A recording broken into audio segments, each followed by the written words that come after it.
नमस्कार। प्रस्तुत है मुंशी प्रेमचंद की लिखी कहानी कौशल। इस कहानी के मुख्य किरदार हैं पंडित बलराम शास्त्री और उनकी धर्मपत्नी माया।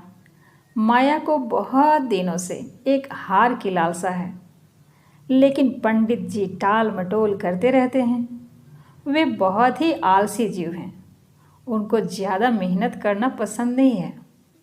लेकिन माया ने अपनी समझदारी और चालाकी से पंडित जी से वो हार बनवा ही लिया। आइए पूरी कहानी सुनते हैं विस्तार से। पंडित बलराम शास्त्री की धर्मपत्नी माया को बहुत दिनों से एक हार की लालसा थी और वह सैकड़ों ही बार पंडित जी से उसके लिए आग्रह कर चुकी थी, किंतु पंडित जी हर बार टाल मटोल करते रहते थे। यह तो साफ साफ न कहते थे कि मेरे पास रुपए नहीं हैं। इससे उनके पराक्रम में बट्टा लगता ना। तर्कों का सहारा लिया करते थे।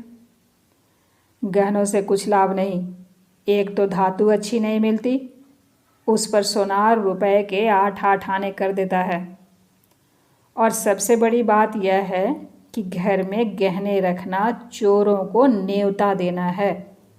अब तुम ही सोचो, घड़ी भर श्रृंगार के लिए इतनी बड़ी विपत्ति सिर पर मोल लेना मूर्खों का काम है या नहीं। बेचारी माया तर्क शास्त्र न पढ़ी थी, इन युक्तियों के सामने निरुत्तर हो जाती थी। पड़ोसियों को देख देख कर उसका जी ललचा करता था, पर दुख किससे कहे। यदि पंडित जी ज़्यादा मेहनत करने के योग्य होते तो यह मुश्किल आसान हो जाती, पर वे तो बड़े ही आलसी जीव थे। अधिकांश समय भोजन और विश्राम में व्यतीत किया करते थे। पत्नी जी की कटुक्तियाँ सुननी मंजूर थी, लेकिन निद्रा की मात्रा में कमी न कर सकते थे।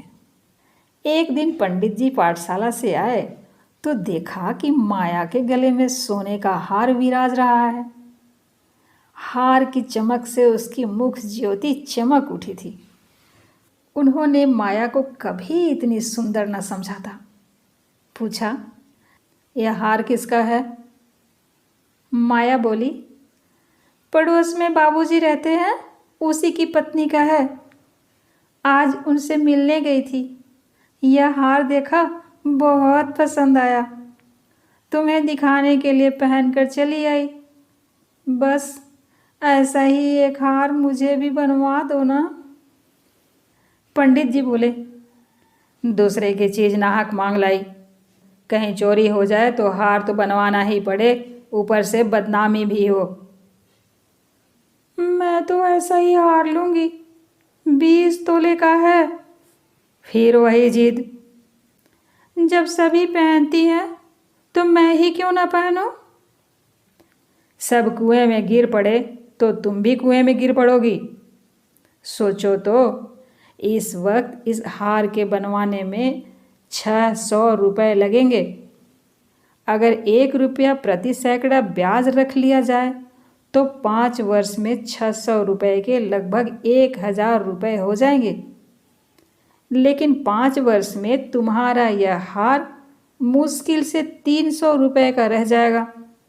इतना बड़ा नुकसान उठाकर हार पहनने से क्या सुख। यह हार वापस कर दो, भोजन करो और आराम से पड़ी रहो। यह कहते हुए पंडित जी बाहर चले गए। रात को एकाएक माया ने शोर मचाकर कहा, चोर चोर, हाय घर में चोर, मुझे घसीटे लिए जाते हैं। पंडित जी हकबका कर उठे और बोले, कहाँ कहाँ है चोर? अरे कोई दौड़ो दौड़ो। मेरी कोठरी में गया है, मैंने उसकी परछाई देखी है अभी। लालटेन लाओ, अच्छा मेरी लाठी भी लाना, जल्दी से जल्दी लाओ। मुझसे तो मारे डर के उठा नहीं जाता। कई आदमी बाहर से बोले, कहाँ है पंडित जी, कोई सेंध पड़ी है क्या? नहीं नहीं, खपरेल पर से उतरे हैं। मेरी नींद खुली तो कोई मेरे ऊपर झुका हुआ था। हाय राम, यह तो हार ही ले गया। पहने पहने सो गई थी, मुए ने गले से निकाल लिया। हाय भगवान! तुमने हार उतार क्यों न दिया था?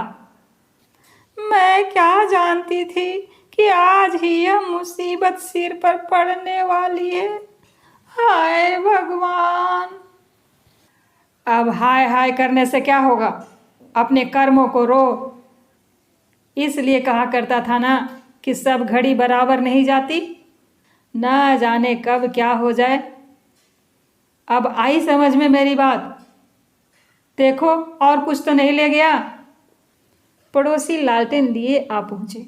घर में कोना कोना देखा, करियां देखी, छत पर चढ़कर देखा, अगवाड़े पिछवाड़े सब जगह देखा, शौच गृह में झांका, कहीं चोर का पता न था। एक पड़ोसी बोला, किसी जानकार आदमी का काम है। दूसरा पड़ोसी बोला, बिना घर के भेदिए के कभी चोरी नहीं होती। और कुछ तो नहीं ले गया? और कुछ तो नहीं ले गया। बर्तन सब पड़े हुए हैं, संदूक भी बंद पड़े हैं। निगोड़े को ले ही जाना था तो मेरी चीजें ले जाता, पराई चीज ठहरी।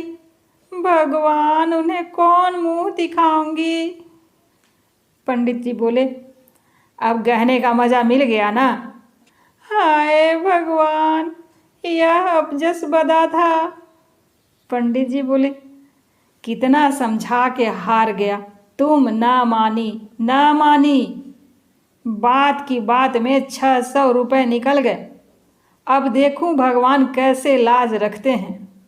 अब आगे मेरे घर का एक एक तिनका चुन ले जाते तो मुझे इतना दुख ना होता। अभी बेचारी ने नया ही बनवाया था। खूब मालूम है, 20 तोले का था। 20 ही तोले को तो कहती थी। बधिया बैठ गई और क्या। कह दूंगी घर में चोरी हो गई, क्या लेंगी? अब उनके लिए कोई चोरी थोड़े ही करने जाएगा। तुम्हारे घर से चीज गई, तुम्हें देनी पड़ेगी। उन्हें इससे क्या प्रयोजन कि चोर ले गया या तुमने उठा कर रख लिया। पतियाएंगी ही नहीं तो इतने रुपए कहाँ से आएंगे? कहीं न कहीं से तो आएंगे ही, नहीं तो लाज कैसे रहेगी। मगर की तुमने बड़ी भूल। भगवान से मंगनी की चीज भी ना देखी गई। मुझे काल ने घेरा था, नहीं तो घड़ी भर गले में डाल लेने से ऐसा कौन सा बड़ा सुख मिल गया। मैं हूँ ही अभागिनी। अब पछताने और अपने को कोसने से क्या फायदा। चुप होके बैठो। पड़ोसिन से कह देना घबराओ नहीं। तुम्हारी चीज जब तक लौटा न देंगे तब तक हमें चैन ना आएगा। पंडित बलराम को अब नित्य ही चिंता रहने लगी कि किसी तरह हार बने। यूं अगर टाट उलट देते तो कोई बात न थी, पड़ोसिन को संतोष ही करना पड़ता। ब्राह्मण से डांड कौन लेता? किंतु पंडित जी ब्राह्मणत्व के गौरव को इतने सस्ते दामों पर न बेचना चाहते थे। आलस्य छोड़कर धनोपार्जन में लग गए। 6 महीने तक उन्होंने दिन को दिन और रात को रात नहीं समझा। दोपहर को सोना छोड़ दिया, रात को भी बहुत देर तक जागते। पहले केवल एक पाठशाला में पढ़ाया करते थे। इसके सिवा वह ब्राह्मण के लिए खुले हुए 101 व्यवसायों में सभी को निंदनीय समझते थे। अब पाठशाला से आकर संध्या में एक जगह भागवत की कथा कहने जाते, वहाँ से लौटकर 11-12 बजे रात तक जन्म कुंडलियाँ, वर्ष फल आदि बनाया करते।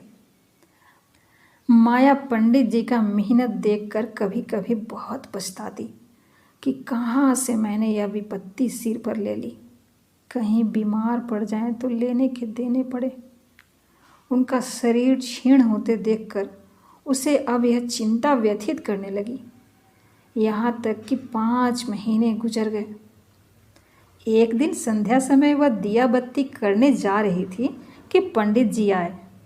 जेब से पुड़िया निकालकर उसके सामने फेंक दी और बोले, लो आज तुम्हारे ऋण से मुक्त हो गया।